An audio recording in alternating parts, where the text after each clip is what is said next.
Hej miq, përshëndetje, kungull i marinuar, receta për ditën e sotme, një shoqërues fantastik për mishin ose për peshkun, ose për t'i dhënë shi akoma dhe më të mirë panireve me prosciuta të ndryshme.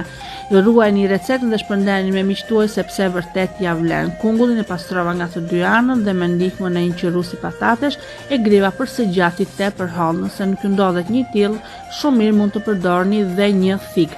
Në njën hodha një filxhan kafeje vaj ulliri, një filxhan kafe me uthull molle, një lugë gjysmë çaj me krip, një lugë çaj sheqer, griva lëkurën e një limoni, shtrydha gjysmë limoni dhe piper të bardhë sipas dëshirës. Të gjithë masën e përzjeva derisa u krijua një masë kremoze. E bashkova kungullit të grirë, hodha kokra gjinepro dhe për një aromë akoma dhe më të mirë, shtova dhe disa gjethe borziloku, por shumë mirë mund të hini dhe gjethe menteje, sepse i jep akoma dhe më shumë freskije. Vendosa në frigorifer për gati 30 minuta, por sa më shumë të rinë në marinim, aq dhe më i shijshëm bëhet. Nëse e provoni, ju bëf të mirë, ju përshëndes.